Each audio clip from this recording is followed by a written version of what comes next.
What's up, everyone, and welcome to another live episode of Game Time here on the Outlaw Nation channel. Excited to be talking about so many things going on in the world of sports with all of you, and especially with these two gentlemen who are joining me today. First off, let's meet on my co-host for the day, JT. How are you, brother? How are things? What's going on, man? I'm excited to talk about obviously a great finals game and everything else that's going on. A lot of stuff going on.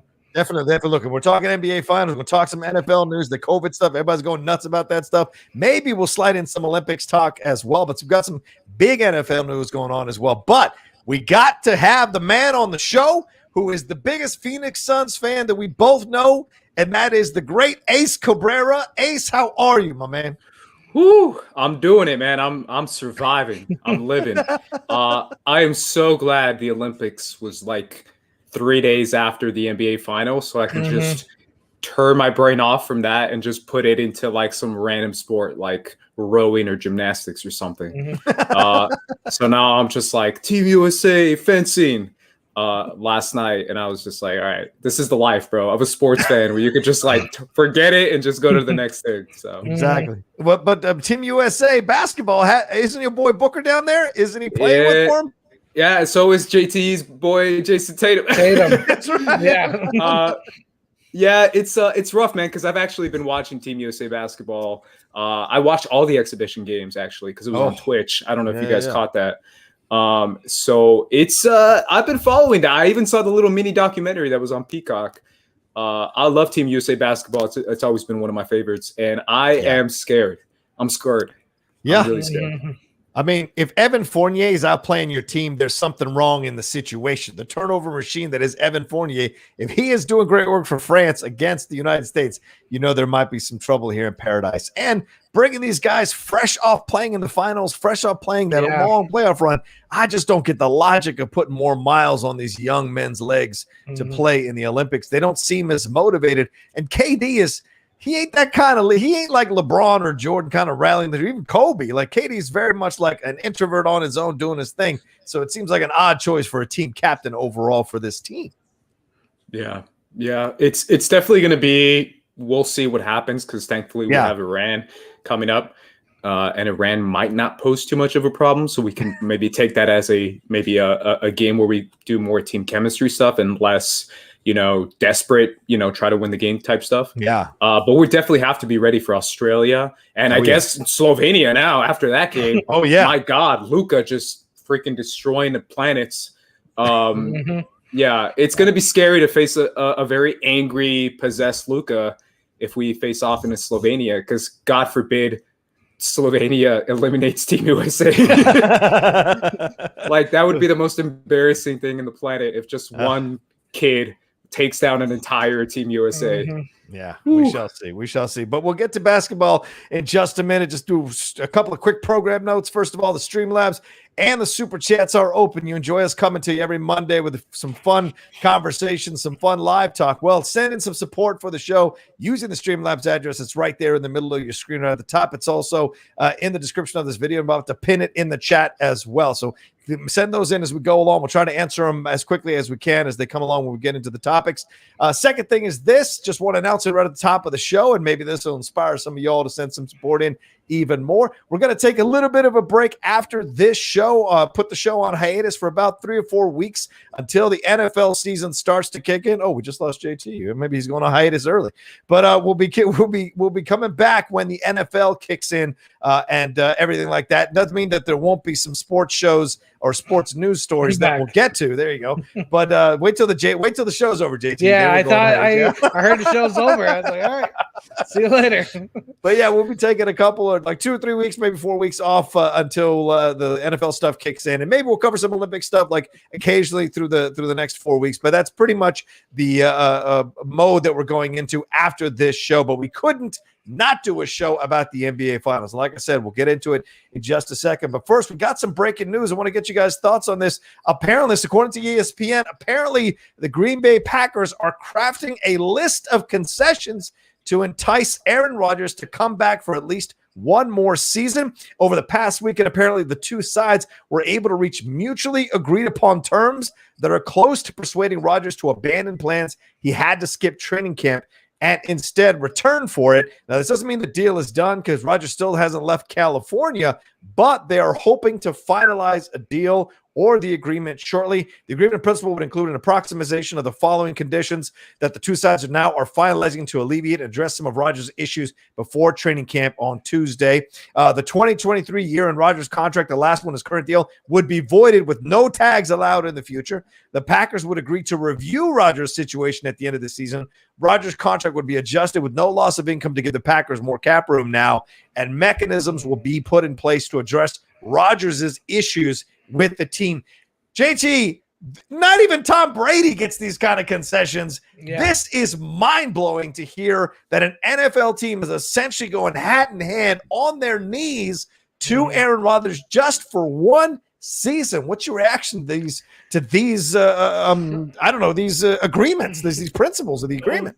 They're trying to save some face. If you let Aaron Rodgers leave you, you're going to be one of the dumbest football teams ever. Like, you don't let one of the best quarterbacks, top 3 quarterbacks in the league, leave. Yeah. So you have to do whatever you can. It's almost like an olive branch. I get what I like the fact that he's making a way for him to escape. There was those 2 photos on Instagram, hidden Adams with the Scottie Pippen, Michael Jordan. And a lot of people were like, does that mean he's leaving? Does that mean one more year, one last dance, the last dance? That's what it looks like to me. I never believed that Aaron Rodgers would sit out. I think he's too competitive. Okay. I think he's too competitive. No one who wants to give up a year of stats. And they were a game away from the Super Bowl. Do you know how small those windows are? Where your team is good enough to compete for the Super Bowl? You don't sit out a year where you could potentially go Super Bowl. Yeah. So I never believed he would fully retire. I think this is pretty much Green Bay, saying, please come back. We will, maybe our future won't go much farther than this, but if we could just at least get you for this year, that's our best scenario for both sides, honestly. So it's a win-win. In my book, it's a win-win. You do not let Aaron Rodgers leave. You do whatever you need to do to keep him there. Yeah. If he decides to stay with you, even if it's just for another year, that buys you some, time to try to convince him to stay.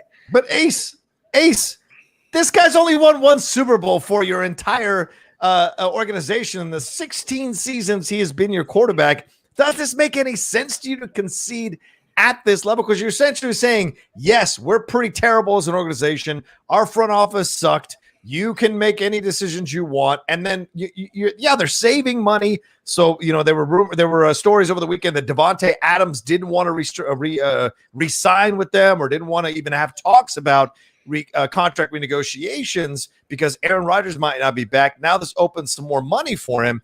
But do you think this is the right look for a team to give up, essentially acquiescing to one player? It's funny because the first thing I thought of was like, man, y'all shouldn't have drafted Jordan Love, man. All this because of Jordan Love.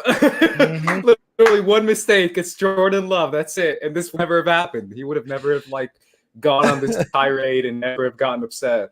But that Jordan Love thing hurt him. And it really got to this point where now it's like they kind of have to do this because they don't want to be, like JT said, the organization that lost their all-timer if he is as good as they think he is, which by last season we saw that he is.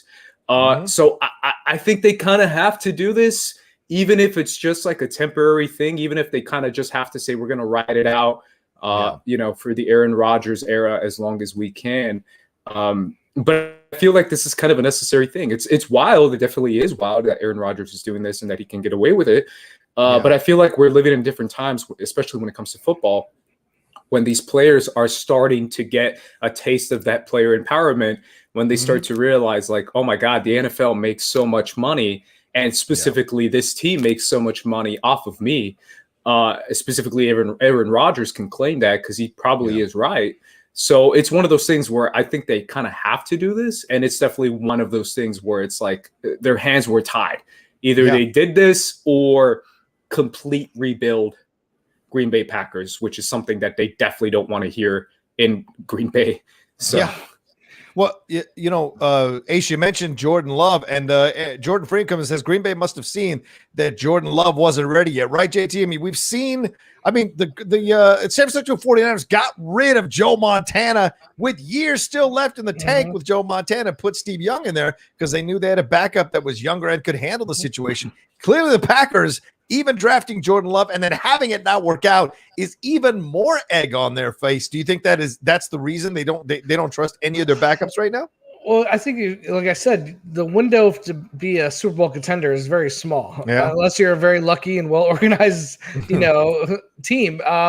You're one play away, a fourth down away from possibly tying it and beating Tampa Bay and going overtime and possibly going to Super Bowl. Yeah. If you have Aaron Rodgers, he's your best chance to get to the Super Bowl. Jordan Love is going to come out. There's going to be growing pains. Yeah. We don't know how good he's going to be, but you know what you have with Aaron Rodgers. So if you're the Green Bay Packers, your number one job is to win the Super Bowl. Yeah. And you have to know that the best odds of that happening is with Aaron Rodgers. Mm-hmm. So that's what it all comes down to. This ain't the kind of league where it's like, all right, head coach, you have 4 or 5 years to build me a Super Bowl team.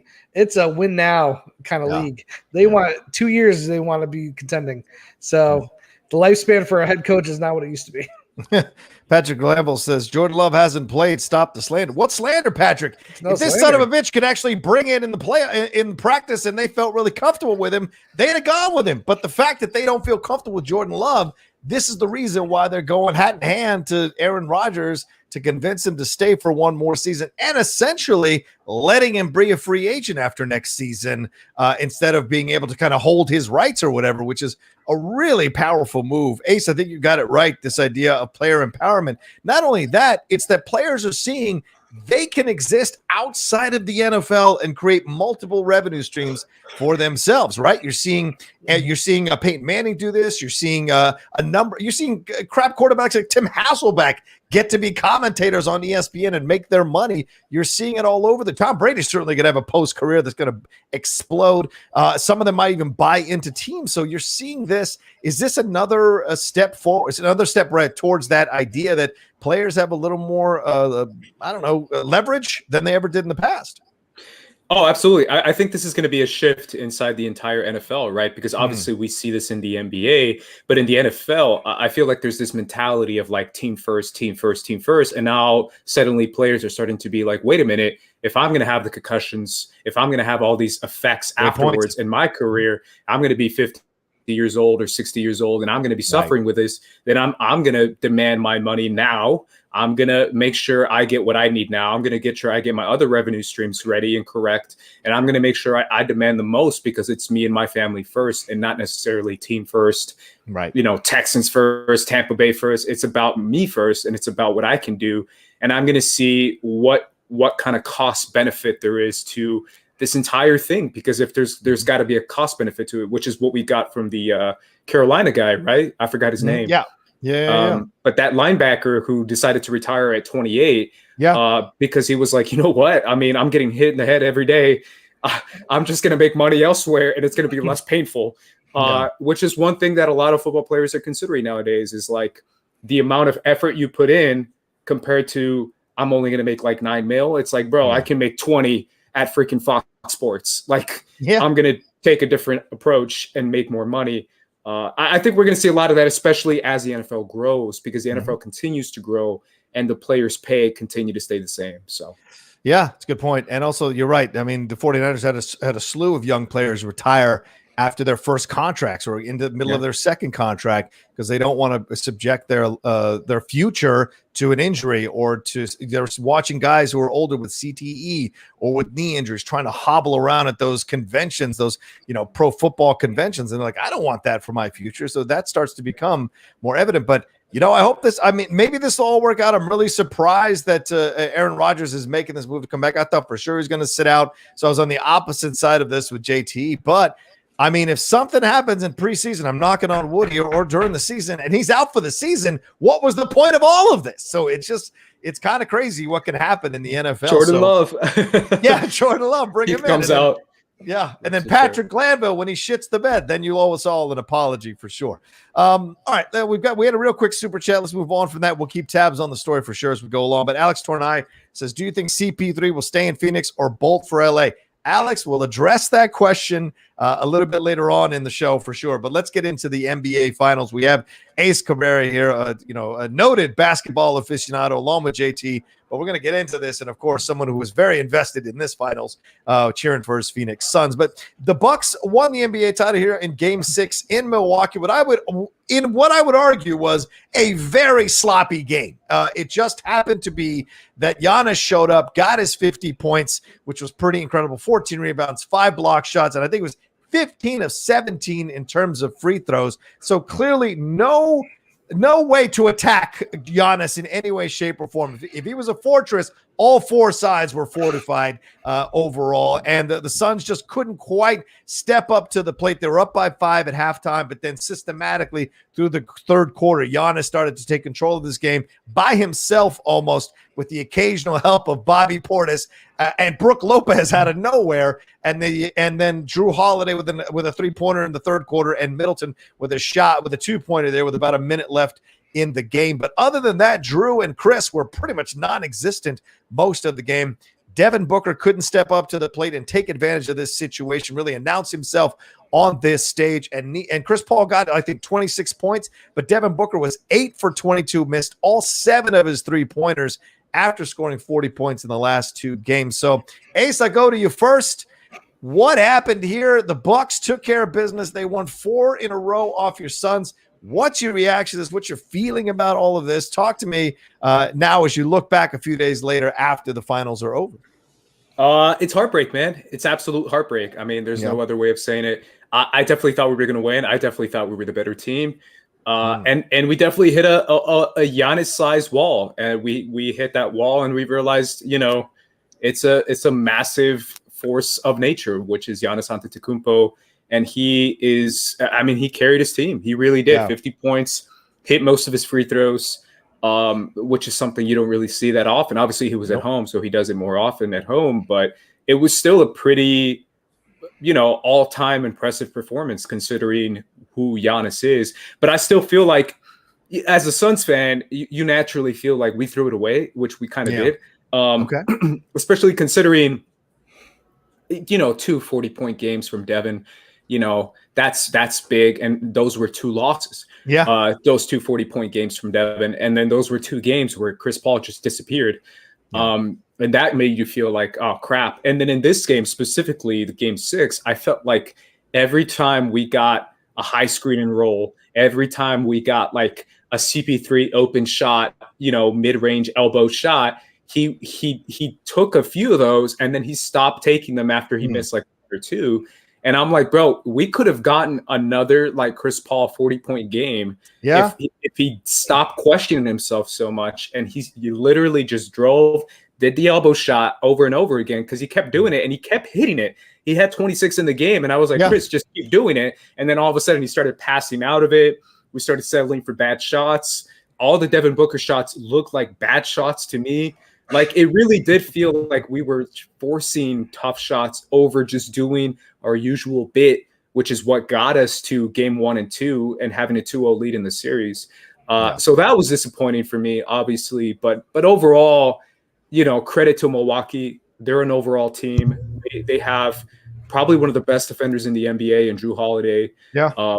They have a complete team with people coming off the bench like a Bobby Portis and giving you support, and they're bigger than us. I mean, we have one big man, literally one big man. Yeah. All our other guys were playing small ball, like literally small ball, because we didn't have a backup 5. And it's one of those things where they took advantage of that with Lopez and Portis and all those guys who are basically 7-footers as well as Giannis. So it's a bummer. I thought we were going to win our first championship. I've been having an experience back and forth. It's the sports year, especially for the Suns, for me specifically, has been like just a big event, man, because, coming back and forth with my family, seeing my family again, going to the games. I remember going to games back when, Devin Booker was winning like 19 games a season. I went to that season where we won like 18, 19 games and we were last place in the West. So having this year and having a year where we're actually, 2 games away from the final. It hurt. It definitely hurt, and I definitely felt like we threw it away. Even though I feel like our team was a team that could have done it. We demonstrated that we could have done it, and we just we ran into Giannis, man. Yeah, JT. I mean, this was the stage set for the Giannis or Devin Booker rather to step up to the plate and become a superstar. And I know Ace is on the show, so I'm going to temper, but I'm going to give my honest thoughts. I'm just going to temper him a little bit. I feel like Devin Booker didn't quite step up to the moment, especially in a Game 6 elimination. If that's the performance you give, that's not a strong statement for you as a superstar just yet. You're a star, but you're not quite a superstar. Giannis leveled up. It seemed like over these last 4 games. And the Bucks seemed to lock down defensively, and it seemed like their entire defensive approach was shut down Chris Paul to a certain degree, cut out the lanes, don't let him mess with the middle of the lane at all, clog it up completely, and put Drew Holiday on him like a dog just to sick him down the whole time. So it kind of, Devin Booker got 40 points, but they lost both of those games back to back, which first time ever happened in the finals. So do you think Budenholzer maybe outcoached Monty over these last 4 games, or do you think just the better team rose to the surface and answered the call? I think the better team won. I picked Milwaukee to win the series. Yes, you did. Right before the series. And for me, those first 2 games when the Suns won, they were not blowouts. Milwaukee was competitive in both those games.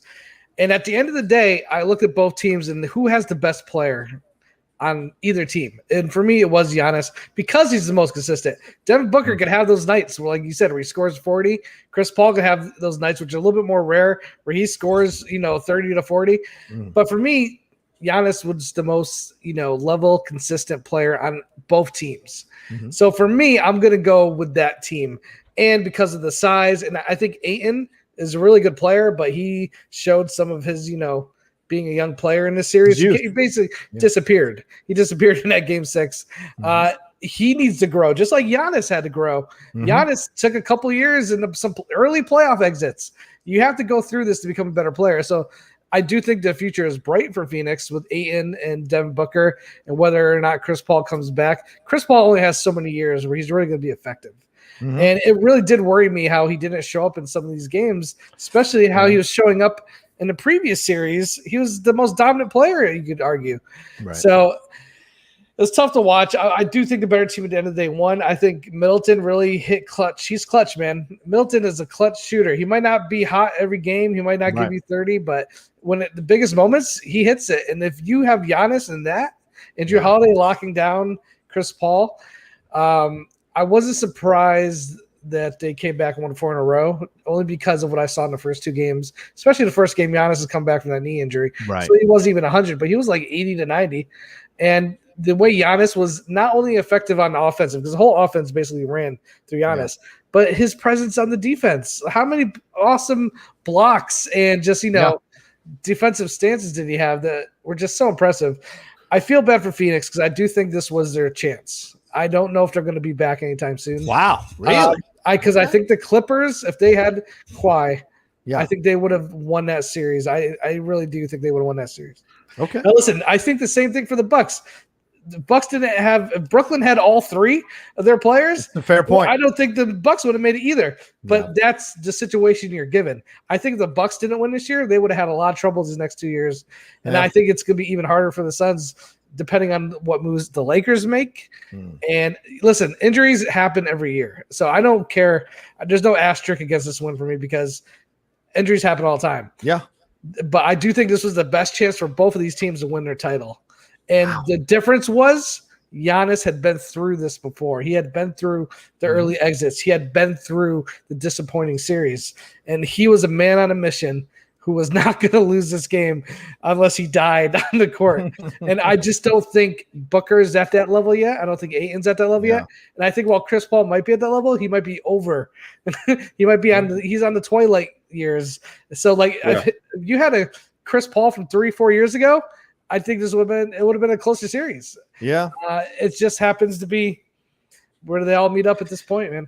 Yeah, you make excellent points, JT. It certainly felt like Giannis wanted it more than anybody else, and certainly showing up with 50 points at home in a Game 6 where none of your other shooters or your usual shooters, Middleton and Holiday, are hitting the basket. I mean, it seemed to me like this game was there for the Suns to take, but the Suns couldn't quite get those shots to fall that had normally been falling for them throughout the series. And listen, they were up by 5 at the end of the first half. They were tied at 77 in the third quarter. So it wasn't like they were getting stopped from beginning to end like game 5. I think game 5 when they did, it was very clear, or game 4. Yeah, it was very clear that the Suns were still in this with their moxie, with Frank Kaminsky coming off the bench and giving them minutes. Like, it was incredible to watch. But I think at the end of the day, no one wanted to grab on the Phoenix side of things this game by the throat. And I was really surprised, and Ace, you made a great point. I was surprised at how Chris Paul didn't light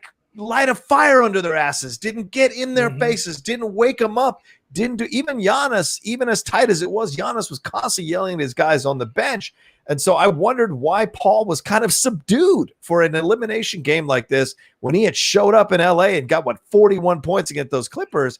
I just was shocked here. Do you think that the old man hit a wall, or do you think that the Bucks defensive plan was just so damn good there was nothing there for him to do? Yeah, to me, it's such a bummer because I still feel like his shot was there. Chris's shot was falling. He had that elbow mid-range. There was a point where I was talking to my family about it, and I was yelling. I was screaming at the top of my lungs. I'm insane when I watch these games, by the way. I'm a sports fan, yeah. I'm not fun to be with. But I was yelling because it's that screen and roll that he kept doing in game 1, and he killed Lopez, and he killed Portis, and he killed Giannis every time he did it. And in this game, when he was doing it, he was getting his shot. I think it only didn't go in a couple times, and he started to lose that focus. And there was a point where Giannis had a free throw, and one of the Suns' assistant coaches came in.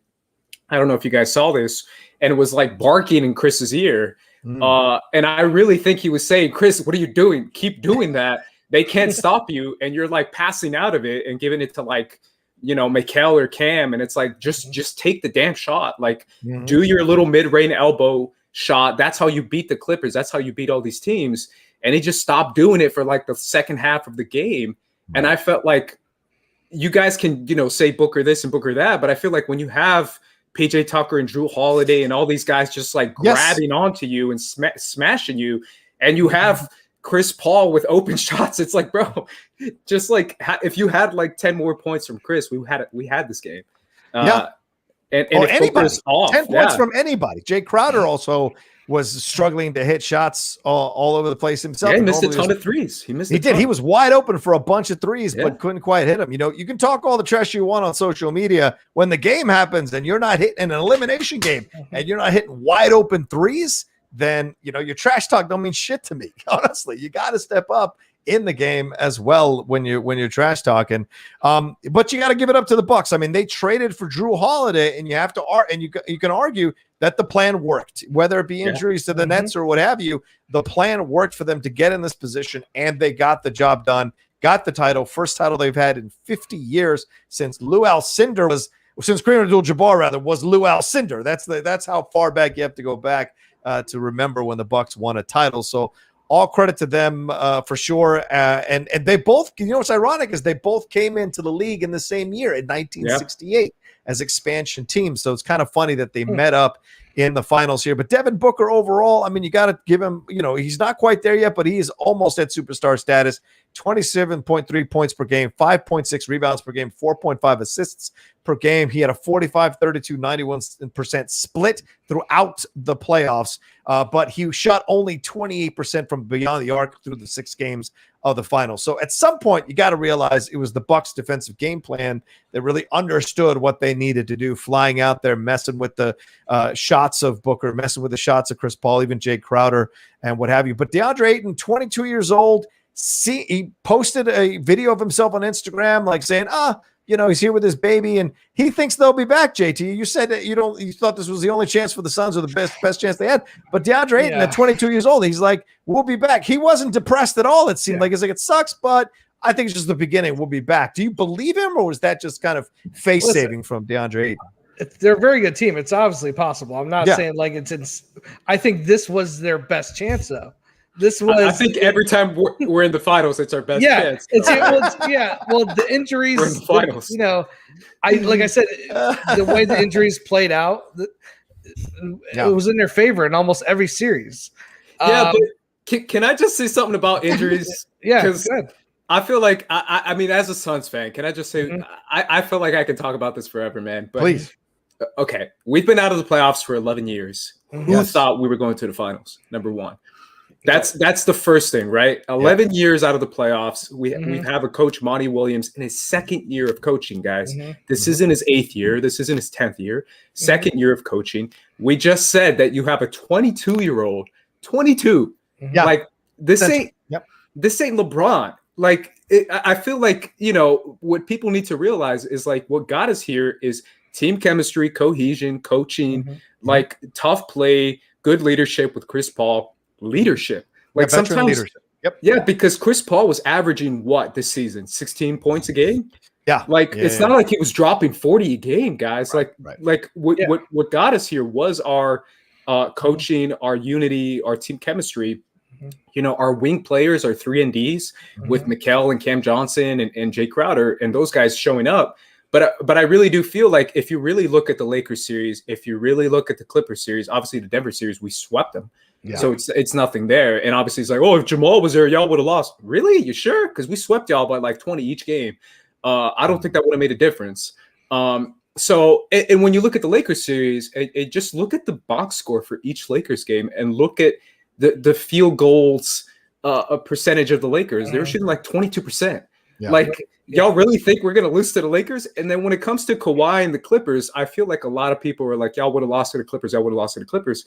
But I feel like the Clippers, went to game 7 against the Mavericks. The Clippers lost 2 games against the Jazz with Kawhi. Like, was Kawhi on the team when they lost to the Jazz? He was. He was. Paul George upped his game in this. Well, that's what I'm saying. But after Kawhi went down. So that's why if Kawhi came back into that series, I think they would have won that series. But here's my playing at that level. Terrence Mann stepped up in that game, right? When they beat the Jazz. Where was Terrence Mann against the Suns? Oh, that's right. Yeah. He didn't score. He didn't have good games. But my point is, I think we're a better every team. Every team has those players that don't show up one game and show up the other. And the problem with the Suns is we don't know who's coming back next year. Some role players might be gone. Ayton looks like a great player, but he could regress. Reminds me of Miami. Adebayo will look great in the playoffs. Then he regressed the next year as a Tyler Hero. It's weird when he comes.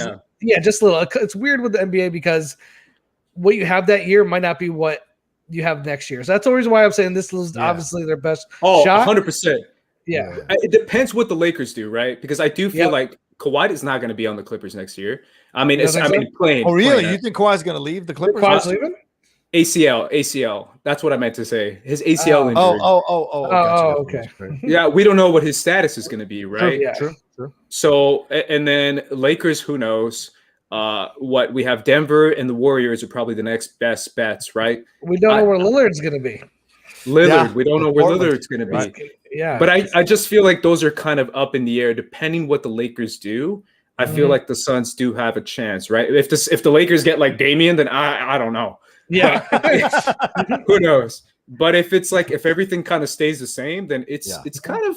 I feel like it's open. It's an open field. And I would agree with that. I'm not like when I say this is Suns' best chance and they might not make it next 2 years, they're going to be in the running. They're going to be in the playoffs. Right. I just, again, I just don't know with all those other teams better and healthier. It's going to be a lot harder to get to the finals. That's all I'm saying. Yeah. Well, I mean, the West is tough. The West has been tough for many years now. Yeah. And thank God, because we're enjoying some of the greatest basketball we've seen maybe in a long time. Yeah, Golden State might make some Nuggets moves. Jamal might come back and be even better. The Jazz, Donovan Mitchell, one more year with them. Dwayne Wade is the one of the team owners there. Maybe he's putting some stuff in motion. And we don't know with the Suns. You're right. I mean, we'll get to that in just a second. What is CP3 going to come back or go someplace else? They just lost one of their assistants, Monty Williams, who's going to go off to be the coach of the Magic, I think, or something. No, wait, not Magic. He's going to be Pelicans. Sorry, Willie Green's going to the Pelicans. So they've lost one of their guys there as well. So you just never know. Yeah, sometimes it's that 1 year you can get there, but I just think they have a good, strong young core in Booker and Ayton. And if CP3 stays, maybe one more year they get another run at it. But I think you got to start looking at other point guards that are out there. You got to start looking at picking up some other pieces, maybe being able to go big and small whenever the situation demands it is the way to go for the Suns. And who knows if they'll put that together. But let's deal with a little bit of controversy here. Apparently, oh, by the way, I want to say one last thing about Giannis.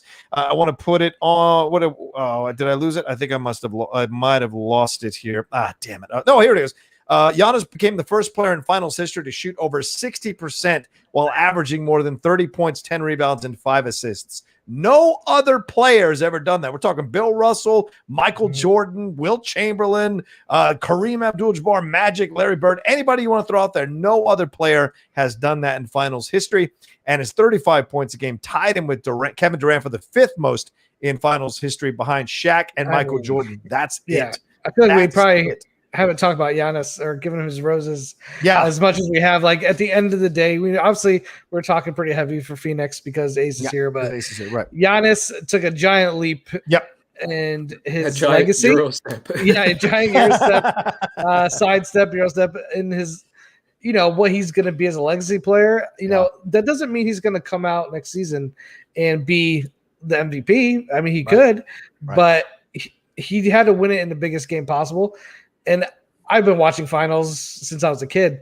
There's not many games I can think of where I watched one person just take over an entire game, put his whole team on his back on defense and offense.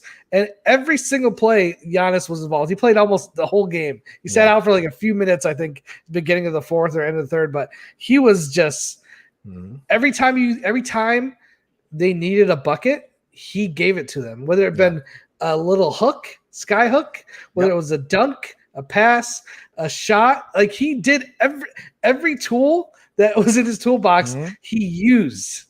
And it was just an amazing thing to watch. It was amazing. I'm sure it was torture. It was torture for the closest I could come to, like, I remember watching the Lakers versus Celtics and the second time they met. And Kobe would not let them lose. The Lakers, I was sitting there, I remember watching the game at a friend's house. I was thinking, Kobe's not going to let them lose. He won't miss. Every time the Lakers needed a big shot, he did it. He pulled it out. And that's what a great player does, especially in the closeout game. When that player needs to rise up to the moment, he does it. So watching Giannis reminded me of back when I watched Kobe beat the Celtics. Like, he would not let that team lose. Every time they needed a shot, he hit it. He got the rebound. He got the block. So it was a pretty legendary night for Giannis, in my opinion. Yeah, I agree. It's one of those moments where you see a player. We've all watched NBA for a number of decades now.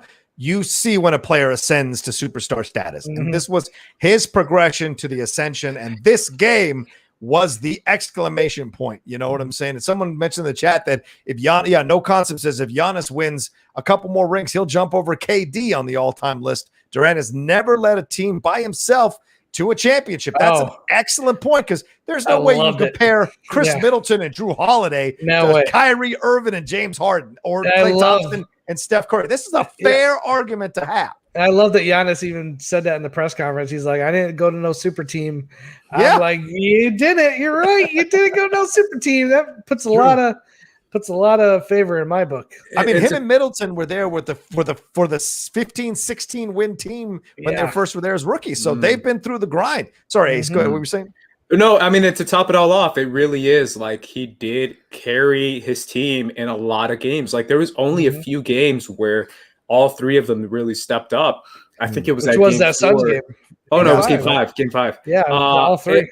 But it really was mainly Giannis just literally doing the Atlas thing and just carrying the whole damn thing uphill and just putting him on his back, his ginormous, Antetokounmpo back, and just carrying them up that hill. And he did it against Brooklyn too, guys. Like I remember that closeout game.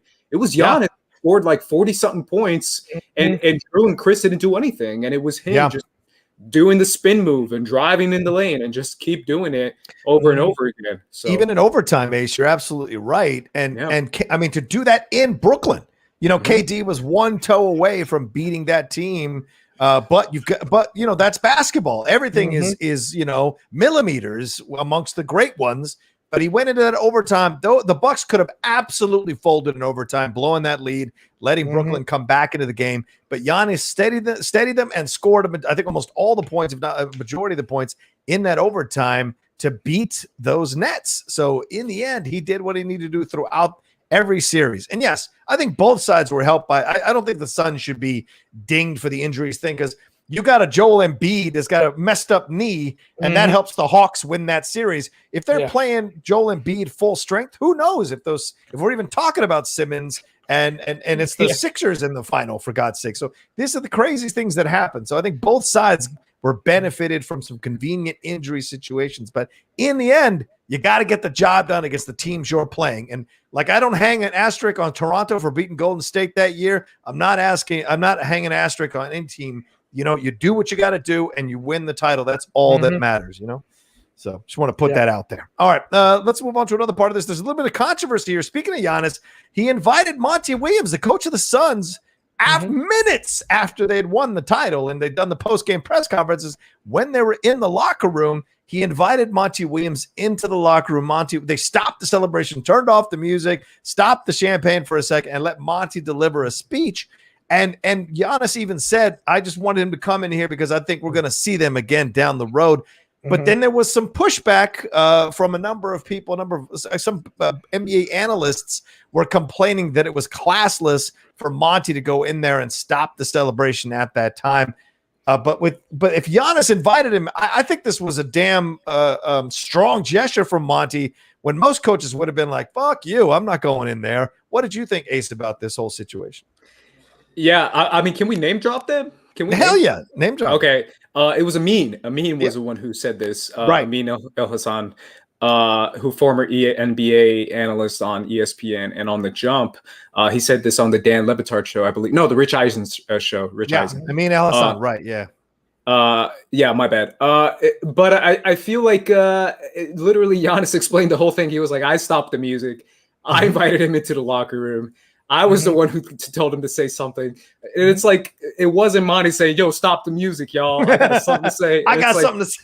Exactly. It's like, that's not what happened, though. And the way that a lot of people have been painting it is like, yo, Monty came in there, stopped the music, stopped him from celebrating in order for him to have the spotlight. And I was like, that's not what happened at all. Right. He said a 15-second speech, literally saying, hey, guys, congrats.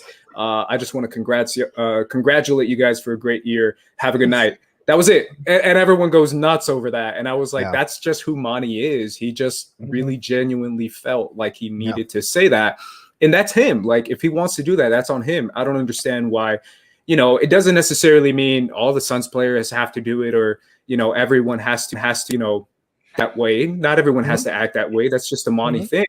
But if you know Monty, like a Suns fans know Monty, you know that he's a genuinely good human being who has a really good heart, who has been through a lot, and who has fought through a lot of adversity in his life. So you don't necessarily take this as some sort of mind game, like some other people were saying, yo, this is some sort of mind game that he was playing.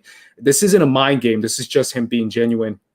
And I feel like he demonstrated that throughout the entire series. So, I think this is a nothing story, in my opinion. I feel like Monty is just being Monty. He's just being a good person. And if you see him post-game crying at the podium while everyone in the background is like screaming their heads off, cheering and popping champagne, that takes balls. Like, it takes balls to be able to even do that, considering you were just crying like 5 minutes ago. I wouldn't be able to do that, but that's on him. This should not be controversial. I mean, I added it because I think we should talk about it and just kind of show a little bit of classiness that I thought Monty displayed here, and delivered a hell of a speech, considering right after you just lost the finals. That's 4 in a row, right? You essentially got swept out of the finals. JTE, I mean, he showed a lot of class here, taking a little bit of hits, and maybe this is a little bit of motivation. Maybe he wanted to see what a championship locker room feels like, because he's never won one as an assistant coach or a player. So what would it be like to be in one, maybe a little bit to motivate himself? What did you think about this? Yeah, it's just it's a different NBA. It's a more kumbaya NBA. I feel like it's a little, I feel like back in the day, if you were Michael Jordan's coach and you did this, Michael would have been back in the locker room like, what the F are you doing going in there? Michael would have shanked Phil if he tried to go into the other locker room. He's like, let's go. I'm going to go work out tomorrow so we beat these motherfuckers. So I think it's a different mentality now in the NBA. Yeah. It's a little calm. It's a little more kumbaya. So I don't think that's a bad thing, though. I don't think no, that's a bad thing. I'm not saying I agree. I'm not saying it's good or bad. I think that's the reason some people have problems with it is because they might have an old school mentality. Yeah. Like I can't remember who it was. Oh, so it was during Inside the NBA. I watched Inside the NBA after every game. I'm trying to remember if it was Paul George or somebody where they lost, and all they said in the post was how great the other player was. Yeah. On the other team, they're like, he's great, man. What a great player. And Chuck and Shaq were like, I ain't going to, if I lose, I'm not going to spend my whole press conference saying how great that other player is. He's like, that's not how I'm made. It's like, I'm going to beat that guy's, I'm going to do whatever I can to beat that guy in the next game. I'm not going to kiss his ass for like 2 minutes. So like, it just goes to show the old school mentality compared to what it is today is different. I think Monty Williams is a perfect example of like this new age of coaches, much more thoughtful, much more sensitive. So I have no issue with it. I think the people that do just might have that old school mentality. Yeah. It's always that the old school mentality versus the new school mentality. We're seeing it all in every place, every walk of life. We're seeing it nowadays for sure. This is breaking news, and we'll finish up the finals in just a second. But this is breaking news just now. Apparently, the Memphis Grizzlies, according to ESPN, have traded Giannis Valanciunis to the Pelicans for Steven Adams and Eric Bledsoe. They're finalizing the trade and 2 future first-round picks, including the 10th overall pick in this Thursday's NBA draft for Valanciunis and the 17th overall pick. Don't the Pelicans already have a center? Is this make sense? I mean, Valanciunis is a starter. And I like Steve Adams. I think Steve Adams is a good, solid center. Absolutely. I'm not sure. I like this more for the Grizzlies from what I'm hearing. Yeah. You're getting a 10th pick in this draft, and you're getting Steven Adams and Bledsoe, who are quality players. Yeah. What are they getting? Valanciunis? Valanciunis in the 17th overall pick in the draft of this Thursday's draft. I don't know. I wonder if this is step one of some other moves, possibly. Yeah. But okay, I think Grizzlies came out with a pretty good pull. Yeah, the Grizzlies now move into number 10 here, Ace, in the draft, the 2021 draft, which is pretty deep. So, I mean, they've got themselves in an interesting situation, and they have the salary cap space now to match an offer sheet for Lonzo Ball or pursue Kyle Lowry. There's a possibility of that as well, and they're trying to re-sign Josh Hart. But do you like this? I mean, it's $15 million for Valanciunis, $17.1 million for Adams, $18.1 million for Bledsoe. So that's a lot of money they're messing around with here. The Grizzlies, do you think the Grizzlies think they're going back? This feels like they're going back to that the heyday of what grind or whatever they used to call the Grizzlies down there, the bump and grind, whatever it was. But what do you think about this situation? Do you like this trade? Do you think this is a mistake? So I'll question it a little bit just because I do feel like I saw a lot of Memphis Grizzlies games this year. Don't ask me why. No, I'm kidding. It's because I like Ja. I love Ja. Ja's great. Yeah, I tweeted a lot about Ja this year. I even saw his little mini documentary on Crackle. Shout out to Crackle. I just saw it because it was Ja. Still doing it, Crackle. Yeah, it's called Promised Land. But if you guys saw any games this year of the Grizzlies, like full-blown games, which I saw a couple, Ja loves this guy. Like, as far as on the court, at least, like his assists to Jonas were awesome. Like some of the best assists in the game. He had some of the best feeds, some of the best pick and roll were Ja and Jonas. They really did kind of feed off each other. So that's a little bit where I'll question it, but I'm sure the Grizzlies do have a plan as far as like who they want. So I think that's why they're kind of doing this for sure. All right. Well, I mean, Valanciunis, you mentioned this. He's 29, so I thought he was a little bit younger than that. So I understand that maybe wanting to move on from a little bit. But he did shoot 21 of 57 from deep for the first time ever in his career, 36.8% with Memphis. Last season was also his most productive season ever in the NBA, 17.1 points and 12.5 rebounds per game while shooting a career best 59.2% overall in just 28 minutes a night. That's some great production for 28 minutes a night. He was third in the league in rebounding last season and second in offensive rebounds per game, 2 spots ahead of Steven Adams. So this is a fascinating trade, huh? It just makes me wonder, like, how does this help the Pelicans? Yeah. I mean, you're getting a good player, but like Zion already kind of fills that role that this guy's going to be doing. Yeah. I mean, but he's a bigger guy, so I guess that. Yeah, he's bigger. I don't know, but I He's feel more like of you a got 5. you got Jay Morant, and you're putting Bledsoe and Steve Adams, and Yeah. I feel Do like you think they sense Zion wants to leave, JT? I don't know. That's why I'm like, we don't know what this move is the beginning of. Because it feels like maybe it's to make Zion happy. I don't know. I'm really interested. I'd have to look at like what. I'm curious what Adams did last year. But maybe they see Valanciunis and Zion as like LeBron and AD. Maybe they sense that that's a possibility, but I don't see that. You know? Yeah, I don't know if I see that. I gotta see Zion have another full season, see where he's at. Yeah, exactly. All right, so that was breaking there. Just wanted to make sure we touch on it. All right, Ace, this is for you. Do the Suns? You know, we were just talking about Deandre Ayton. Do they give him a max rookie extension of $168 million at this point? What would you, if you're a Suns owner, do you pay my man $168 million? He had a good postseason. He didn't have a good finals, but he had a good postseason. Would you pay him this money at this point? I think you have to. Okay. You absolutely have to. I think people need to remember again, and I'll go back to this, even though I just said it. He just turned 23, y'all. Like he's 22 years old, just turned 23. If you saw, like I saw almost every single Suns game this year, no cap, like straight up no cap. I saw like almost every single game. I think I missed like 4 or 5 games. That's it out of the whole season. Like I made it a point to watch, and if you see his growth from January to where he was by the end of the playoffs, which obviously he didn't have the best final game, but before that, he still had a pretty solid defensive game. In the previous game. So if you see his growth when it comes to those months, you start to realize like, wait a minute, this is a young kid. This is a guy who listens to Monty already. So you already have that Monty and Deandre connection. And you know he sets those hard screens. There are hard screens, like beautiful screens that Chris Paul basically taught him how to do. And it's one of those things where it's like, I feel like you kind of have to do this considering he is so young and considering the market out there. It's not like you're going to get much better back. So I feel like you kind of have to do this, keep the young players, keep the Suns rolling, and especially keep the chemistry with Monty and with the team. Yeah, JT, DeAndre Ayton said over and over again, even though him and Chris Paul had some battles through the season, that Paul made him a better player. Paul says, even though we had some heated exchanges, I love this guy. I love playing with him. He shot a career best 62.6% from the field, posted a career high 39 double-doubles in the regular season, and then got even higher in the postseason, other than the finals, 15.8 points on 65.8% shooting, 11.8 rebounds, and 14 double-doubles in 22 playoff games. So do you pay this guy at this point after the finals because you got there and he was a key reason why?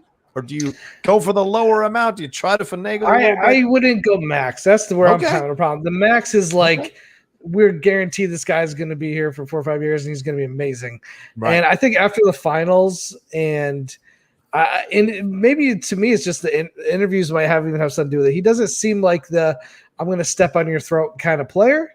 He seems very happy, very laid back, very like, I did my best. Oh, you know what? This guy, he smiles too much. Yeah, he smiles. Well, he's like, I'm glad we went to the finals. You know, it was fun. Again, I'm a little more like, I want you to be like, we're going to be here next year. We're going to kick their ass. And to me, like, I'm going by the eyeball test. Yeah. Sometimes these players put up these numbers and it looks really impressive in the stat. When I watched the Suns throughout these playoffs, I never felt like Ayton like took over a game. He's not the one guy who's going to take over a game because he got Booker for that. He's the one who's going to take over the game. Sure. Ayton's a good complementary piece. I just don't know if you pay the max for a complementary piece like that. But I do agree with this. He has upside. He's young. And that is really where you kind of have to start, hitting your numbers. Like, what if you give him too much money and he doesn't live up to those expectations, then you're in trouble. So I would try to do something a little less than the max, but because of the market is and who's out there, I wouldn't be surprised if they did it. But remember, JT and Ace as well, these are the same complaints they had about Giannis. He didn't take it too seriously. He didn't seem like it bothered him that much. He didn't, exactly. All this kind of stuff. And then, even Jalen Rose took Kendrick Perkins to church on ESPN a few days ago for some of Perkins' tweets I don't about think anybody thinks Ayton's going to be Giannis. No, even people who have Giannis was going to be Giannis. I mean, they showed that picture of him from when he first came in the league, and he looked like he barely ate food. And then they showed him after these 42 pounds he's put on. I understand, but I just feel like Ayton doesn't have the same physical attributes that very few people have the attributes that Giannis That's has. fair. Very few people have the attributes that Ayton has, though. Like he's quick, he's lean, he can actually move. There's some big men who are like slow as hell, and he's quick. Like his feet are quick. So do you think he could be like Joker? Do you think he could be like Joker level? No, I think he's more of I think he can have a bigger presence down in the post. Like if you really look at the games he played, and everyone's saying like, oh, he can't take over games, bro. He got like 6 touches a game. Like most of the points he got were lobs. I don't think I ever saw him in the post more than like twice. Feeding him, they never fed him. They just don't feed Deandre. Exactly. The reason why we don't is because we want to save him for defense, which is a very specific thing that the Suns did, where it's like we trusted our wings and Booker and Chris to have more points. And then DeAndre's there is just to be a pillar of defense. Yeah. But if you feed him, like the few times we did feed him in the Lakers series, like homie was shooting like 80% from the field. I totally get it. To me, it's just like when I watch the Suns play, Ayton never sticks out. He gets the job done. His numbers are always good at the end of the game, but I'm never like, woo, that was the Ayton game. Or, oh my God, Ayton just changed the whole game with that block. Like, I never get that kind of moment. But he did catch that pass from Jay Crowder. That was amazing. But that was more of Jay Crowder throwing an amazing pass. It was the game. It was game 4 of it was a game 4, game 3 of Clippers versus Suns. That was the Ayton game. And it was pure defense. It was just him. Just he got like I forgot what it was, like 17 defensive rebounds and like 5 offensive rebounds. And he's the only one on the Suns that can't. He's the only rebounder on the Suns. That's what I'm saying, though. Like they gotta address that. That's you need to get somebody else in there. He played like 43 minutes and had like 20-something rebounds. Like, bro, that's We need Moose' 8 was the only center to slow Jokic down this year. Phoenix needs to keep him. So his defense is good, man. Like his defense is good. He got destroyed by Giannis, but people forget, like he shut down AD for a couple games. He shut down Jokic for like 1 game, 2 games. Look, people forget. I mean, Hakeem Olajuwon shut down Shaq. So people forget, like just because you have 1 bad finals, don't mean you can't put some weight on you, get back, learn the system, and come back as a young center and start to dominate the game. So there's possibility. I think Suns and Bucks, we will see them again in the finals. I think it's absolutely possible with their young cores for sure. Who do you got next year? I'm curious. What do you think? I think Clippers have the best chance to make it next year in the West, depending on what the Lakers do. If Where's Kawhi going to come from? If Lakers get Lillard, I think Kawhi will be re-signed with the Clippers. No, I know, but I'm saying, like, is it going to be like fine right after the ACL? I think they're going to do what most of these smart teams are doing now is play him in the season, but make sure he's ready for playoffs. Okay. Kawhi used to sit out for when he played with San Antonio. He used to sit him and rest him back then. They're going to sit if they can get Paul, Kawhi, and the rest of that team. And if Steven Jackson plays like he did this past series, these past few series, that was something they weren't expecting. He leveled up in a whole nother way. So I just like the Clippers, and depending on the Lakers make a big move, I will never count AD and LeBron. If they're both healthy, you can't count them out. I don't believe the Nets will win a title. I just don't. Yeah, they're too injury prone, bro. Too injury prone is the problem. Yeah. I just think the Lakers are just too good, and the Suns. Chris Paul's going to be a year older. Yeah. Okay. Yeah. You need Booker. You need Booker, and you need Ayton to hit another level. Booker needs to be more consistent. Yeah. He can't disappear for a couple games. And that once I see that, then I'll be like, okay, if he has a better season next year, he's more consistent, both of them make a little bit of a jump, then I could see them having a better run to the playoffs. Real quick on the on the Nets, just because going off of your point, John, I agree. I don't think the Nets, everyone being like, oh, Nets would have taken it all. Are you sure? Maybe. Like, I'm not saying they wouldn't have. I'm just saying they almost beat Milwaukee with just Durant. So that's what I'm saying. With just Durant. What happens when all 3 of them play? We didn't really see that. But we saw hardly Kyrie saw that. almost, but just him and Kyrie.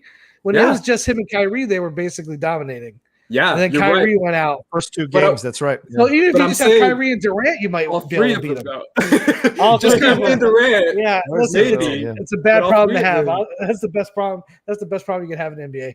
I just think they're all distracted.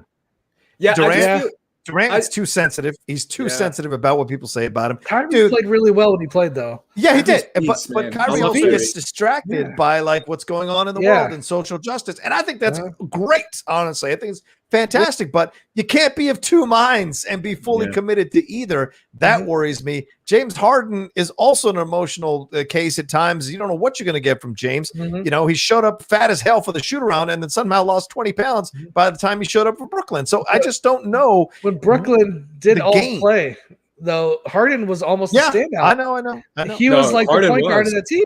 That's why, like, I just feel like when those three are healthy, there was no KD. That was no KD, but I just you're not going to convince me all three of them playing is worse than two of them playing. Like, no, I'm not saying that. I'm just saying those three, dangerous. if they could get, again, this is a big if they all three could get on the same page, play at the same time, and they'll have a whole nother season to figure it out. Yeah, I think they're the favorites. Last thing I'll say is, like, I really do feel like the injuries that happened this year, specifically with the big teams, if people really kind of take a step back and look at it, you can kind of realize, like, wait a minute, AD has been kind of injury prone. Harden, did come into the season out of shape. That could have, hurt him a little bit too. Right. When you look at, people like KD, Bron, Kawhi gets injured all the time. Like you just said, like Kawhi sits out every game. Right. Like it's one of those things where it's like, everyone's like, Kawhi gets injured like every 5 minutes. Yeah. He sits out the whole time and then he gets injured. We just don't know. When a team loses the finals like this, they don't always come back and are the same team. True. Like the Suns could hit the playoffs next year and one of the bottom seeds. There's no guarantee they'll be in first place again. Yeah, for sure. I think the other part of this too is you can't you don't know how the Bucks are going to respond to being champions. Does Giannis take his foot off the gas pedal? Does Middleton do we start to create division if Giannis is not seeing the same kind of effort out of Middleton or from Holiday? If he's constantly having to carry this team to make it win, that can breed some dissension down the road. We shall see overall. But the other big question if we go back to the Suns here is Chris Paul. Ace, do you think Chris Paul is going to come back? It's $44 million. Apparently he can sign for 2 extra years. So essentially $97 million. Do you think, I don't know, for a guy who just turned 36 and didn't do enough to help us win a finals, I don't know if 44 or 97 is the way to go. And let me throw one more at this. There are some point guards out there that I got this. I forget where I got this article from, but Dennis Schroeder, Goran Dragic, Spencer Dinwiddie, Kyle Lowry, Reggie Jackson, Mike Conley, and yes, Lonzo Ball are out there as possibilities for the Suns, but none of those feel like they can move the needle aside from maybe Lowry the way that Paul does. So do you think you're going to stick with him, or do you think he's going to walk to LA to the Lakers? I think he'll stay. I really do think he will. I think he realizes, like, this is an opportunity he has with this young team. I think he realizes that he has a young team. Like, it's one of those things where you have to consider as an older gentleman in the NBA, where it's like, I do have a guy who can cover my minutes, which a lot of the time Campaign did cover his minutes in a couple games.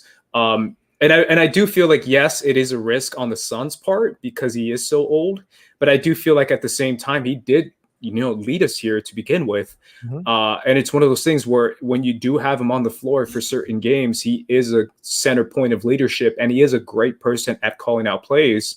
And as expensive as that might be to pay for, that might be worth it in the long run, considering our team is still young. Like Campaign is 26, Cam Johnson 24, Deandre 23, Booker 24, and Mikal 24.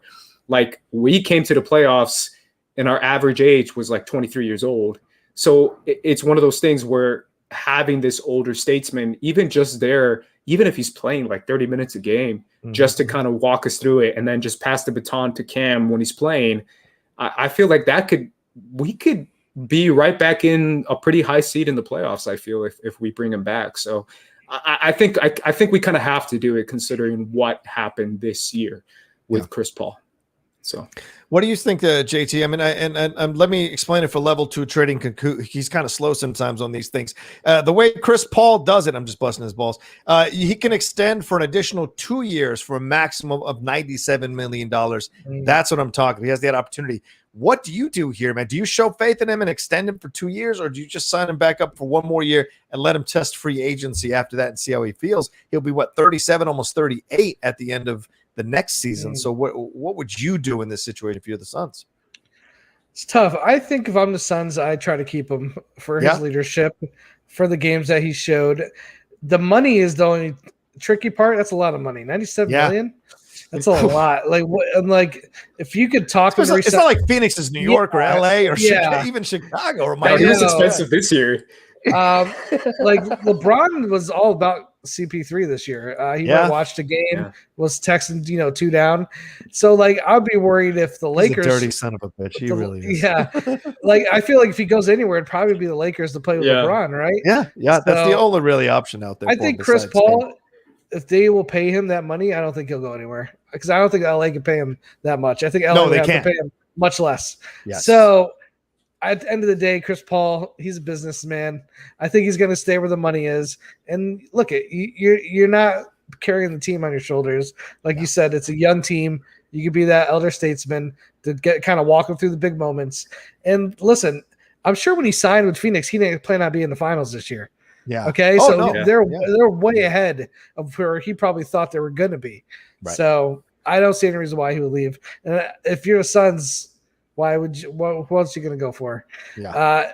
I guess Lowry is the only one that I would maybe be like, if we get him cheaper. Yeah. And Lonzo. Lonzo. Yeah. I guess Lonzo. I don't know. It's tough about any of the balls, but. Yeah, so I think Chris Paul will most. I love the balls. I'll take LaMelo over Lonzo. Yeah, totally. I love the balls. Ace 21. There you go. That's it. That's a quote. Love the balls.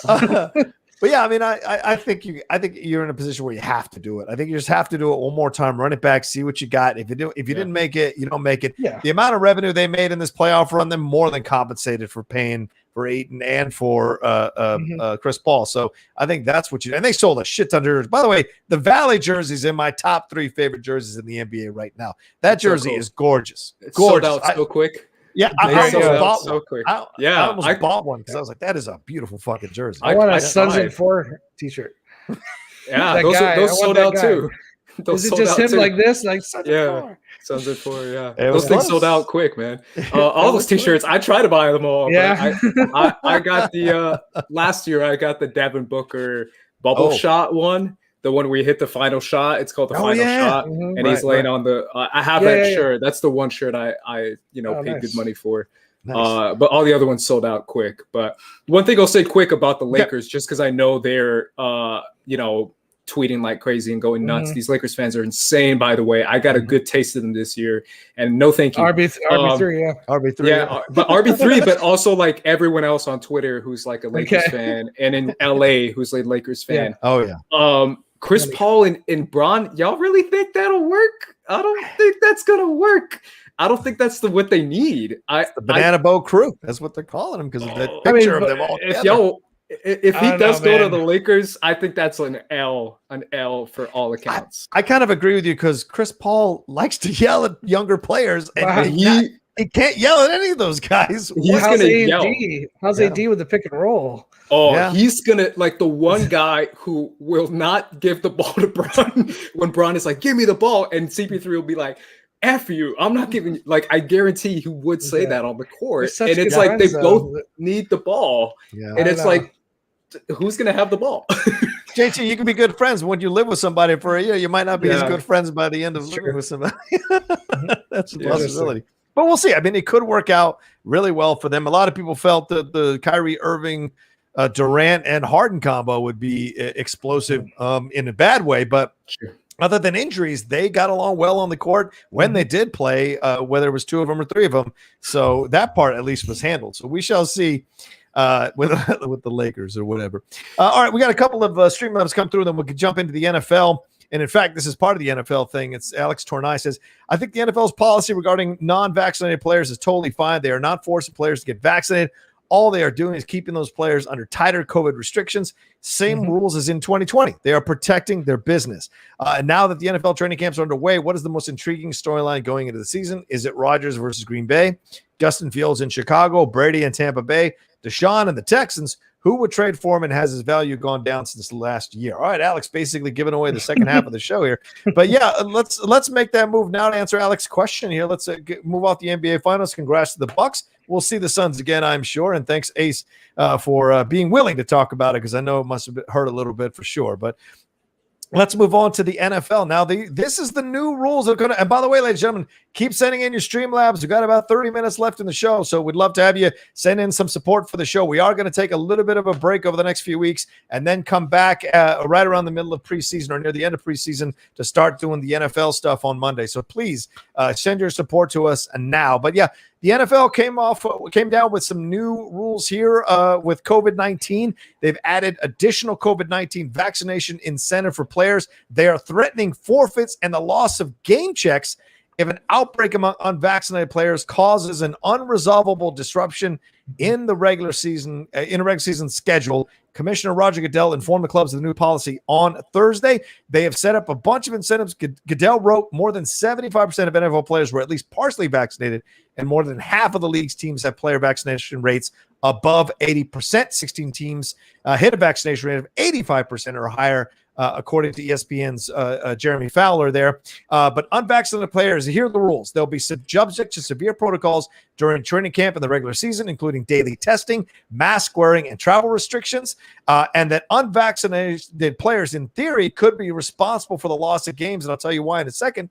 The new policy drills down a scenario that never occurred in 2020, which is when the NFL postponed 5 games and moved 10 others to accommodate outbreaks. If a game is postponed by requirement of government authorities or medical experts or at the discretion of the commissioner because of ongoing health concerns of an outbreak, and the league can't find a sustainable date to reschedule within the 18-week framework of the regular season, the original postponement was caused by an outbreak among unvaccinated players on one NFL team. This is when a forfeit could go into motion. And what happens is both sides the losing team, basically the team that has the unvaccinated player who is causing these players not to show up, that team, all of them will lose their paycheck for the game.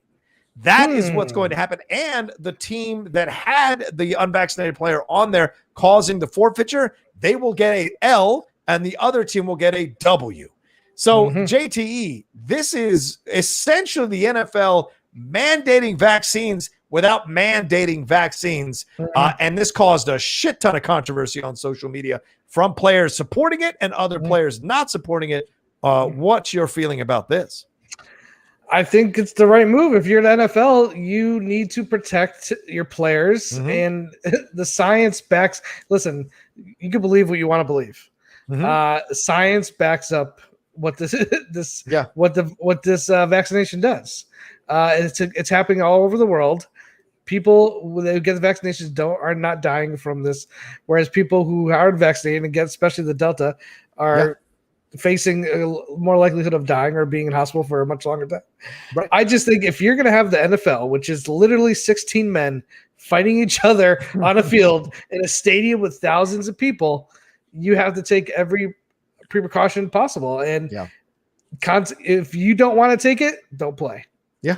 Or if you do play, this is all the things you're going to have to deal with and what could possibly happen. And your action have consequences. So that's what it comes down to. Ace, let me reiterate this again before we go to you here. If the forfeit occurs, I may correct myself, players from both teams will lose their game checks. This is essentially a soap party like in Full Metal Jacket, where the guy has the jelly donut everyone has to pay for it in essence. And the team that suffered the outbreak would be responsible for any shortfall in the league revenue sharing pool. So now you're hitting the owners in the pocketbook. And also, as I said, will be credited with a loss for the purposes of playoff seeding, and the opposing team would be credited with a win. So Ace, what's your feeling about this? This is pretty shocking from the NFL, in my opinion. It is, and it's definitely a little bit, complex considering it is, because I mean the NBA is not doing this, y'all. The Olympics aren't doing this, right? You have to consider that right now I'm watching fencing and I'm watching tennis and I'm watching swimming, and it's like we don't know who is and who isn't, right? It's one of those things where that's kind of like what they said as far as like we'll keep the safety rules there and in place, but we won't necessarily enforce anything. Same with the NBA. The NBA, we still don't know who is and who isn't, unless you're watching those NBA TV commercials, which has like a couple guys in there promoting it, like Drew Sabonis, Tyler Hero, Klay Thompson were the ones who were like, "Yo, go get it, go get the vax, it's all good." But everyone else, we don't necessarily know who is and who isn't, and it's one of those things where like it is a little different in the NFL, right? Because it is a one game kind of thing, whereas in the NBA you have a ton of games. And you are able to be like, yo, someone got COVID. Oh, well, let's deal with it. Next week we'll play, or 2 weeks from now we'll play. In the NFL, they don't want to do that. So they are trying to be a little bit harsher. I just want to go back to your comment, JT, as far as like 16 guys fighting in an arena filled with thousands of people. And I was going to add thousands of unvaccinated people. Oh, true. So it's kind of ironic. I don't know what the rules are for each stadium, but I don't think some stadiums asking they're going to require that. I don't think they are. Do you guys think they are? No, some of the NBA stadiums require. Like I think Dallas was requiring masks. Like vaccinations. Oh yeah, right. I thought I could have swore one of the NBA teams were like, "You're not coming unless you're vaccinated."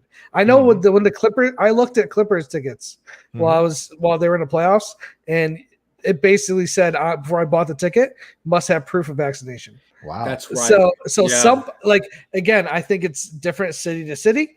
Dallas probably doesn't give an F. They'll let anybody in. I mean, I don't know what the rules are, but I do know certain places are already putting in the fact that the fans want to come, you have to be fully vaccinated. Well, what's interesting is that it's not necessarily an enforcement, right? It's more of look at everything that will happen to you if this does happen, which I mean, how many people are going to take those odds? They're going to be like, screw it. I'm going to risk it. They're going to roll the dice on that because I think real quick, I just think a lot of them are just going to be like, you know what? Screw it. I still won't take it. Maybe I just won't I'll just stay in my house forever. Just in case. They can't go to restaurants. They can't leave their hotel room. They can't go to no friends. It's going to be like full blown quarantine again. Yeah. I'm just shocked. This is the way Goodell, listen, Goodell is not doing this without the owner's permission. Let's make that really clear. The owners are, so Jerry Jones can crow about the vaccine or the masks or whatever. Not down in Texas. He can say all that stupid crap he wants. Oh, he's got to go. Okay. He's going to be right back. Okay. He can say all the stuff he wants to say about that kind of crap. But in the end, he's essentially rubber stamping what Goodell is doing because there's no way he doesn't say these things. Snyder, too, all these owners of these teams who've been so vocal about freedom of choice and all that kind of crap in their red state areas, they're 1,000% behind what Goodell is doing because they lost so much money last year with these rescheduling, especially the Thanksgiving thing, which was insane with the Ravens and the Steelers. We essentially got their JV teams playing each other for that game. So that hurts the product overall. So, but JG, also the other side of this though, is that the players like DeAndre Hopkins came out and started tweeting about he might leave the NFL and stuff. I know. And Cole Beasley, of course, did his thing that he does. But a number of other players on the same teams called out their players for talking about freedom and all this kind of stuff. So this could lead to an incredible amount of division, and training camp starts tomorrow. So, what's interesting was last year they gave you the option of sitting out last year. I think the difference between this and 2020 is we have a vaccine. Yeah. We have something. Right. Good point. Last year they're going to move the games around. They're going to reschedule because what else can you do? That's not the case. We have a vaccine. We know it works. It's scientifically backed. Yeah. If you don't want to take it, that's your choice. We're not going to make you take it. But there's going to be a lot of limitations to what you could do or how you could play. And that's just the world we're in now. I mean, it's not just for football players. This is for everybody. So listen, some players might be like, hey, I made my millions. I'll sit out.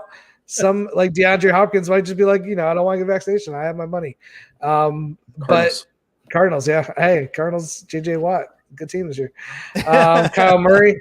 I just think, I think as a competitor, especially in football, it's all about the team.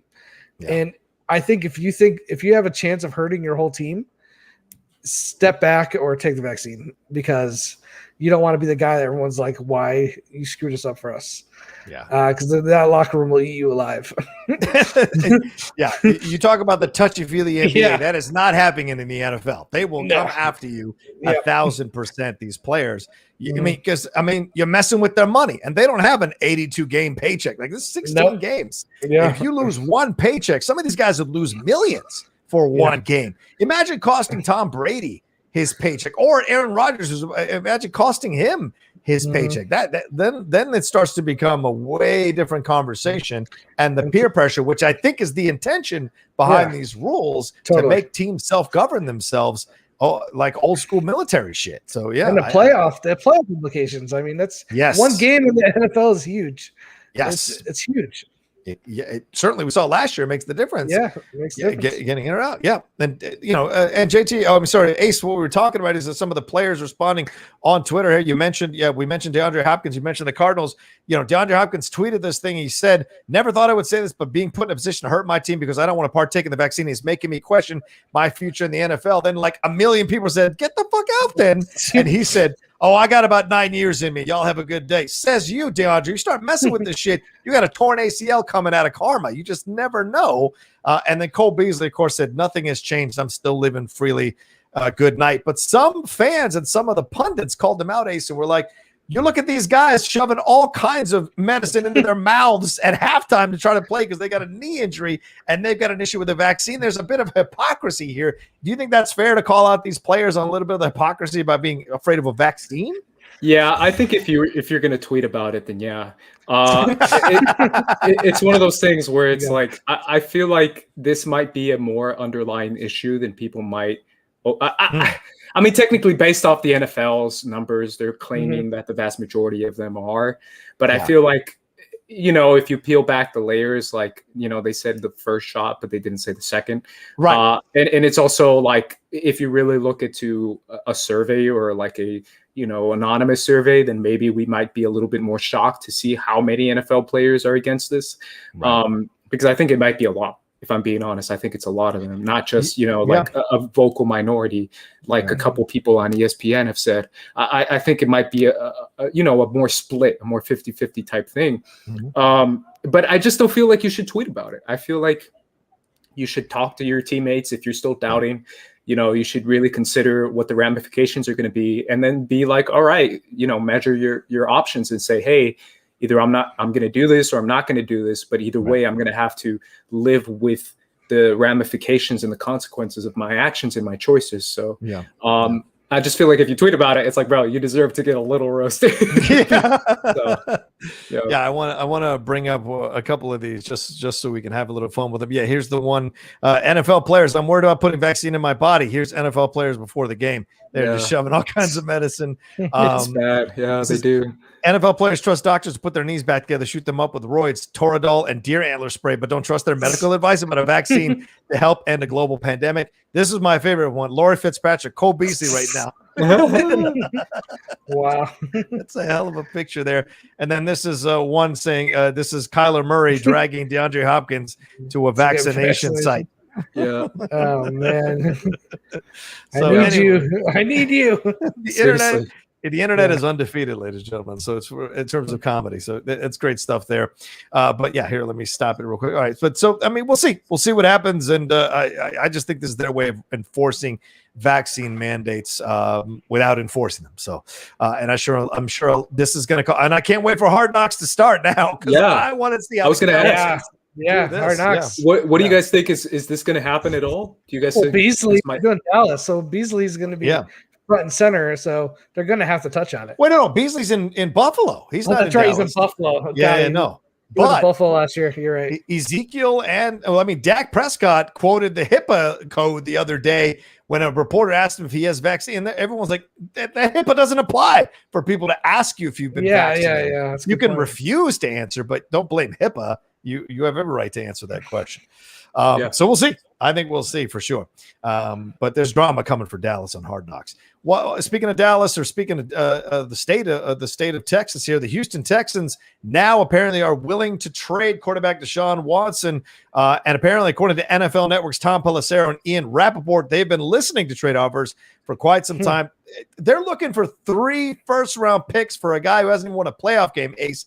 Does this make any goddamn sense to you? I mean, you got to set the price a little high just because I feel like the Deshaun hype has been so, lived in and lived up because of people like JJ Watt and because of other players who have spoken up for him, saying he is a beast and he is a monster. And because of other, NFL analysts on like NFL Live who have spoken very highly of him and have said like, hey, give this guy a team. And he can give you some quality minutes. I just feel like it's so late. That's the only thing that I feel like, man, hasn't this been a story for like 2 years? Well, I feel like it's been 2 years. A year at least. Yeah. But this is finally them saying, yes, they're going to admitting that they're listening to trade offers. And it's incredible because just as they issued this statement or the story broke, Rusty Harden now claims in a press conference or in an interview that 10 women have now filed complaints with Houston police about Deshaun Watson. And he said there are 10 women that have made complaints to the Houston police. There are a couple of women who we don't know anything about. And he acknowledged knowing the names of the 10 women who have filed complaints, including the 2 who are not involved in his civil litigation, but declined to provide those names. He said, we're dealing with both of them, providing them information. We're fully cooperating with the police. We're fully cooperating with the district attorney's office. And when the criminal investigation is over, we'll fully cooperate with the NFL. So to me, it seems odd that you were even putting first-round draft picks in a conversation with Deshaun Watson when he's got all this possible impending jail time coming for him because of these actions, JT. Does it make any sense? I get Ace's point. You want to set the price high, but if you're setting it unreasonably high, then no one's going to come at you with a serious trade off. I mean, the price had to gone down since when he first got put up for the trade. Yeah, true. I think it was 5 before. Yeah. I mean, so again, we're talking about quarterback, which is no more important role in the NFL than quarterback. Everyone loves the quarterback. Your team is just more than likely your team is as good as your quarterback in this league. So. It's tough because he has all the tools. He has everything you could want in a quarterback. He has a strong arm. He can move it. He's agile. He's accurate. He gets better every year. He gets better every year. So it's like everything's there, but man, that's a big question mark. How long is he going to be on your team for? With all these lawsuits and all the civil trial. So it'd be hard for me to give up too much. The price has to go down. If anything, maybe he just sticks in the Texans until at least the law stuff gets worked out. Yeah, we'll see. One other thing, Chandler Jones, this is coming over the wire as well. Apparently has requested a trade from the Arizona Cardinals. The Cardinals, on back, baby. Come on back to Patriots. He says, why'd you do this after they spent all their money, Chandler? I don't know, but he's been unhappy with his contract and missed offseason work as a result. He's only 31 years old, which is not old in NFL time for the position he plays necessarily. He's about to play possibly alongside JJ Watt, but now he wants to trade because he's due $15.5 million in the final year of his deal. But he's one of the best pass rushers. He had 49 sacks between 2017 and 2019, and he's coming off a biceps injury. And the Cardinals have dished out a lot of money to other players, including $28 million for Watt, who you could argue has maybe a year or two left tops. And they agreed to extensions for DeAndre Hopkins, making him the highest paid receiver, and safety Budda Baker. So, Ace, do you think this is a ploy for him to kind of get more money, or do you think he really wants off of this team? I mean, I think he probably might be unhappy for sure, considering what he's thinking inside his head. But at the same time, I feel like everything might be a ploy for more money, considering this is the NFL and it's like you have to get it while you can, right? It's a tough situation for sure, considering we did just pay JJ Watt. We don't know what's going to happen with DeAndre. Yeah. And it's one of those things where it's like we are spending a lot of money to try and be a quality team, be a playoff team that just makes it in the playoffs and makes some noise. It's definitely going to be an issue going forward. But Chandler Jones is good, man, and I would do my best to keep him if I'm being honest. But again, you can only do what you can. So. Yeah. What do you think, JT? Do you think this is a point? You think he's going back to New England or even Baltimore? Someone suggested. Yeah, I don't know. I would love for him to come back to New England. I think he's a great player. He's played great. He played great in the Patriots system. Yeah, I don't know. So is the main thing money? It sounds like he's just not happy. It seems like he's not happy, and I think the contract is a part of it. So, it's a combo of both. Plus, I mean, you're the main dog, and now they're bringing in J.J. Watt to take some of your shine. It kind of going to affect your ego a little bit because he's older than you, but he's going to come in, and maybe there's even, and I'm not trying to add this, I'm just trying to suggest, maybe they're bringing in a white guy to take more of the shine. I'm a black guy in Arizona. Not an easy thing to be right now. You're bringing in a white guy. Is there a little bit of that he's upset about as well? The optics of it. I get that. It's hard to tell if this is just a tactic to raise money or if he legit wants out of there. And listen, if he gets, plenty of teams would be interested. Oh, hell yeah. So it's really the ball's in Arizona's court. What do they want to do? And that's up to them, honestly. I wonder if this could be a Reggie White situation where Green Bay swoops in, signs Chandler. That encourages nice. What's his face to come back, Aaron Rodgers to come back, and then you've got a situation where you've got a team really set to win a Super Bowl in the NFC. Certainly. Well, let's get out of here before JT falls asleep. One last question here. The Cleveland Indians have officially changed their name to the Cleveland Guardians, connected to the Guardian that is there on a very famous Cleveland bridge. Some people, of course, misguidedly did not understand why they changed the name and said some pretty inappropriate shit on Twitter. But what do you guys? But other people have been very supportive of it. So, what do you guys think about it? Do you like the name change? And why the fuck is the Washington football team taking forever when Cleveland did it literally in one offseason? That's a better question. I feel like that's a better question because I feel like y'all can be so creative with these names. You can have such cool names. I know. I like the Guardians. I'm cool with it. But John? I want to ask you, what is your favorite name for the Washington team? Well, the general manager shot it down. I love the idea of Washington Warriors, but he said there's no way we're going to name them Washington Warriors because it still connects back possibly to Native American mythology. And it's also because they want to keep the color scheme. So if they say Warriors and keep this color scheme, it's impossible not to make the connection. Yeah. So I don't know what's out there. I don't like monuments. I don't like generals. I don't like senators. I don't like anything that they've proposed that is badass yet. I like Guardians. I think that's a great name. Guardians is cool. Right? It fits. It's great. Yes. I mean, I even like the Seattle Kraken for the love of God. So Kraken's I don't cool know. too. I don't know. JT, I don't know. Guardians but if I close my eyes, I picture Guardian. Yeah. What am I picture? I don't know what a Guardian exactly is. Just Guardian of the Galaxy. What it's just. I mean, it's not. I don't see Chris Pratt. I don't see a general. I don't know exactly what a Guardian is. I just feel like you can say that about anything. Anything. Well, no, but like Eagles. What are the generals? I see Eagle. I don't think Generals is good either, but Patriots, I picture like Revolutionary Patriots. That's true. I think of bears. I think of a giant bear. I don't know what I think of when I close my eyes. What do you think of when you think of Packers? I'd like to know that. People that pack boxes of cheese. Okay, fair That's what they do out there.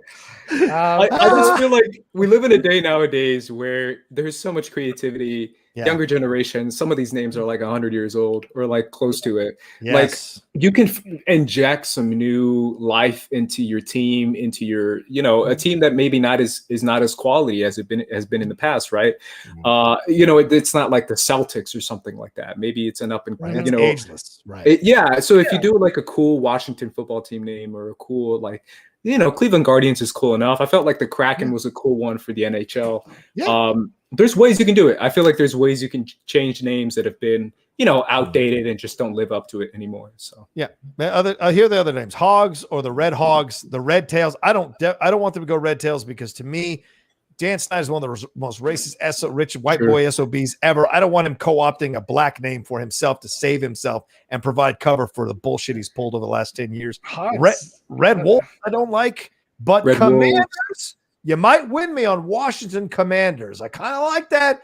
You take about. I close my eyes, JT, and I see a big fucking battleship. I see an old dude with a white mustache, yelling with sunglasses on, a corn cob pipe. I like that idea. So I like Commanders. Gives it a military aspect to it, and you're in Washington. Washington, and there's a huge naval thing in DC. Yeah. Sorry, what were you saying? Oh, the Washington squad leaders, squad. No. How dare you, squad leader? How dare you? What is that all about? It's Star Wars. No, it's not a Star Wars thing. It's not squad leader? Squad leader is not a Star Wars? That's a it's a military term as well. Okay. Yeah, for sure. Commanders is way cooler. I can't lie. I like Commanders, right? I'm cool with that. Can't go wrong with the animal, is all I'm saying. That's true. Well, to agree with you, Cobalt Swordsman said Red Wolves would be cool for fan interaction and Red Moon on the Jumbotron. No. No, it makes it sound like an NBA team. One last thing, Daniel Haygood said, we'll miss the show for the next few weeks, but makes sense. Hope we all can look forward for an entertaining NFL season. If Rodgers is able to get one more Super Bowl win with the Packers this year, what do you think he might do after that? I would hope he'd retire. Jeopardy mode. Yeah, I don't know how long does he want to play to though. Like he's not like Brady. Brady's like, I'm gonna play till 45. Like, has Rodgers said how long he wants to play for? Dude, I'm telling you this right now. Shailene Woodley ain't waiting around for you to play till you're 45. I'll tell you that right fucking now. She is probably be like, all right, you get one more season, but then you come back to me because no effing way am I gonna let Spider-Man 5. Exactly. No, but I agree, John. I think he's definitely. He's got one foot out the door, one foot. Yeah. I feel like he's kind of like, hey, I can do hosting, I can do commentating, I can do Hollywood. Yeah. I think he wants that one more Super Bowl to get that one extra one above Favre. And I think he wants that legitimacy to be the greatest Packers quarterback besides Bart Starr ever. I think he wants to be able to say that. So there's an ego thing for sure.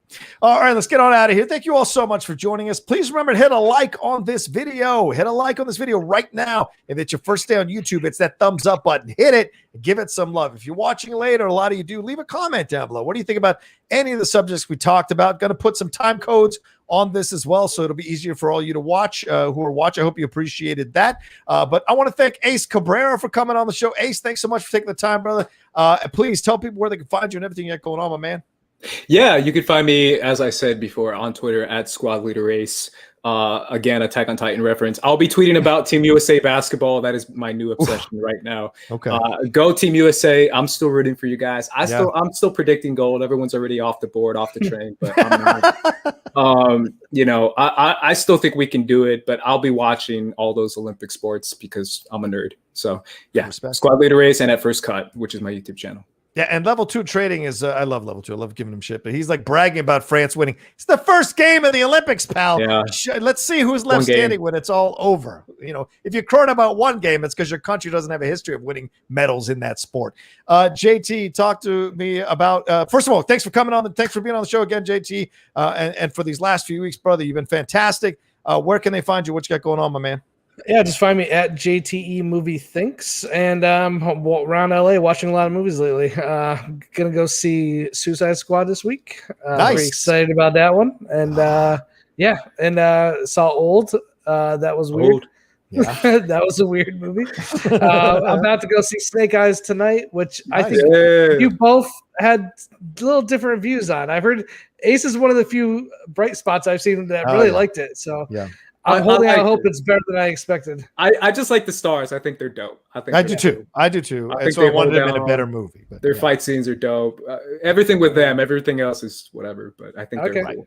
Well, so I'll let you guys know.